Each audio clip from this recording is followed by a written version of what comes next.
Hi, this is Lucia with The Art of Love. I'm a dating and relationship expert specializing in helping you get your ex back or to get over your ex. I don't usually comment on celebrity or influencer breakups. However, the breakup between the wizard Liz and Landon has struck a nerve and it has scared, shall we say, a lot of women. So I feel I need to talk about this and what we can learn from the breakup. This isn't going to be about victim blaming or bashing, but rather how we can turn this seemingly negative situation into a positive that we can all learn from. So if you don't know, the Wizard Liz is an influencer who calls herself a life coach with millions of followers on both YouTube and TikTok. And her platform is built around self respect. And Landon is an influencer. So I'm going to explain what went wrong so that you don't end up in this situation. But first, I'd like to welcome back my beautiful no contact army. Have you been a good little soldier? Well, if you have, not only have you downloaded my app Silencio to help you stay in no contact, but you've also left a review and or a rating in the App Store or the Google Play.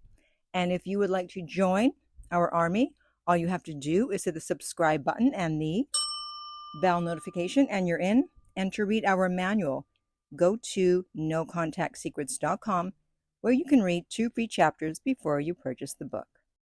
Okay, so there's a reason why there are certain dating rules, just as there are no contact rules, because the rules are more likely to help you get your ex back when it comes to no contact. And with dating, you're more likely to have a successful partnership by following these rules. This is wisdom that has come down through the ages as people have made mistakes and we figured out, you know what, this is probably what you should do in order to have a successful relationship. And one of those rules is that you date someone for at least 2 years before you even think about getting engaged, never mind having a baby. And that's because in 2 years, that gives you enough time to get to know who you're really dealing with. If someone's wearing a mask, they can't wear it for 2 years. It's going to slip off at some point. That way, you allow the honeymoon stage to pass, the limerence, the infatuation. You see them at their worst, and you decide, do I want to be here? Is this the right person for me? And of course, vice versa for them. So that was the first mistake, because they met August of 24. It's now June of 25. They haven't even been together a year, and she's already 4 months pregnant. So you don't know who you're dealing with until at least a good 2 years have gone by. But a lot of people seem to be in a rush, and she's in her mid-20s. It's not like she needed to have a baby right away because the window of opportunity was closing. She's not 45. 45, okay, I can understand.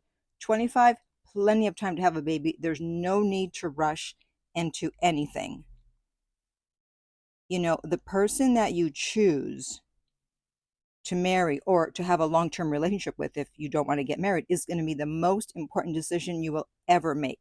It's going to determine your lifestyle, your health, your mental health, your happiness, and your finances. It's not a decision to be taken lightly, and it's certainly not a decision to be made under the influence of infatuation or limerence.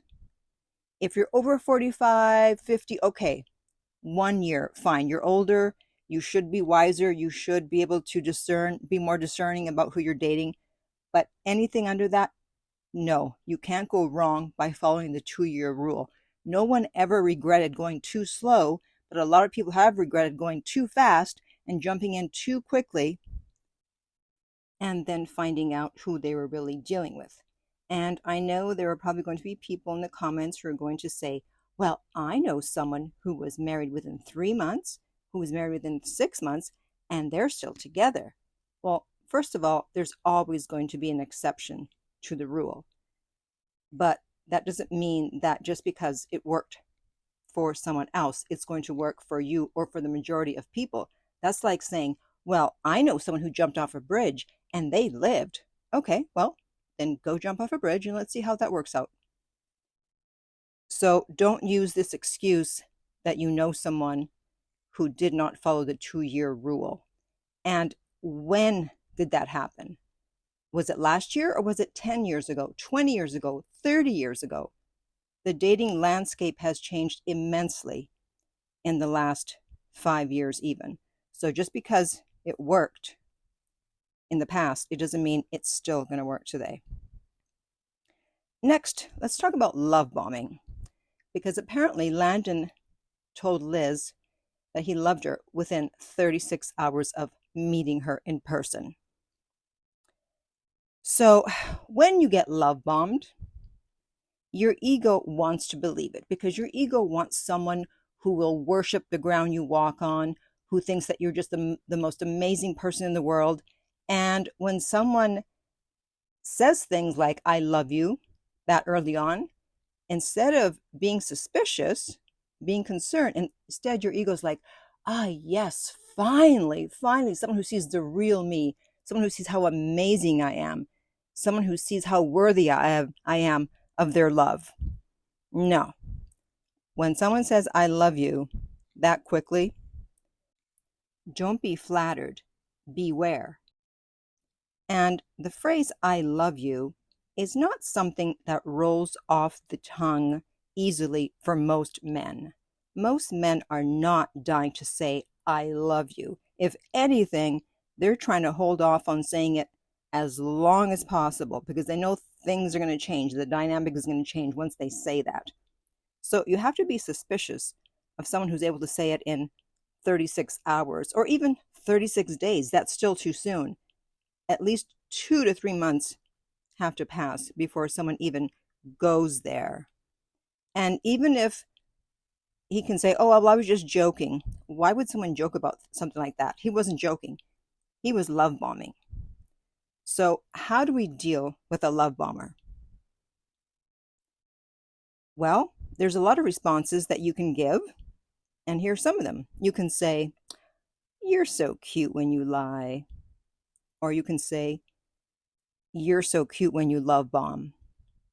Or get out of here. Or you can just laugh. Okay.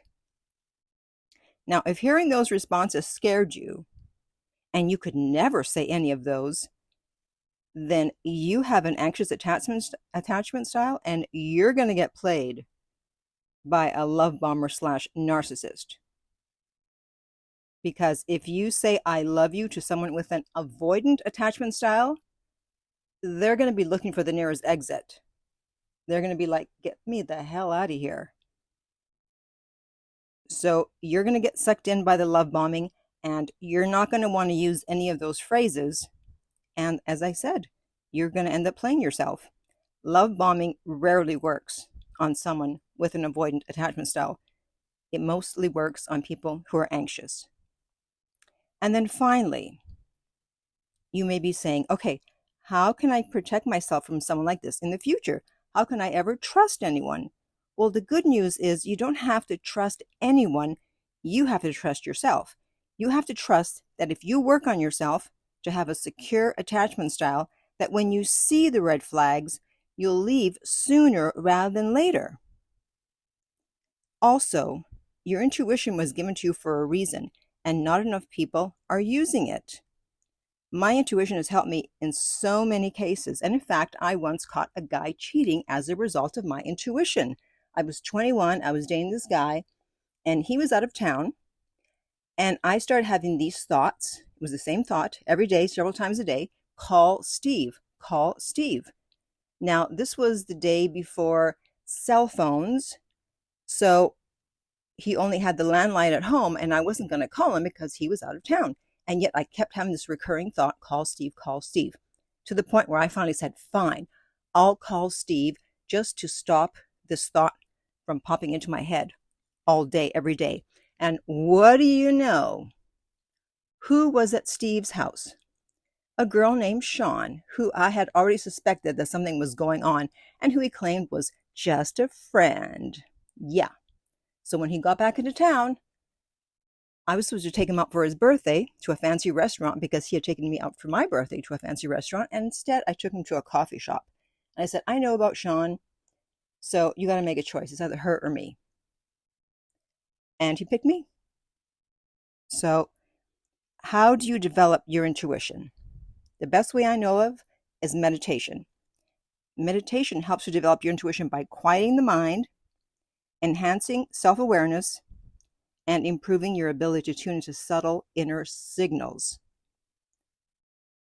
You have to be tuned in order to catch them, but you can't be tuned in if you have a lot of mental noise going on.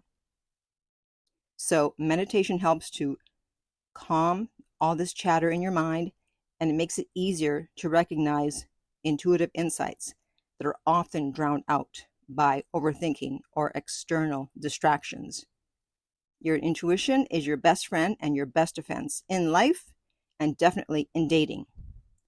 So in closing, I want to use a quote from Dr. Laura, who said, "Choose wisely, treat nicely." So if you don't choose wisely, it doesn't matter who you are. It doesn't matter if you're an influencer with millions of followers who talks about self-respect. It's not going to work out. You need to lay your foundation on rock, not sand. Otherwise, it's eventually going to come crumbling down. So now I want to hear from you. What are your thoughts on this situation? Do you think she should take him back and give him one more chance since she's pregnant? And in the meantime, if you would like my help to get your ex back, you can contact me at theartoflove.net/coaching, and we will send you the rates. And the direct link to that is underneath every single video and podcast. If you found this video helpful, please like, subscribe, and share. If you're listening to this as a podcast, I would appreciate if you would leave a rating and or a review. And finally, remember, love inspires, empowers, uplifts, and enlightens.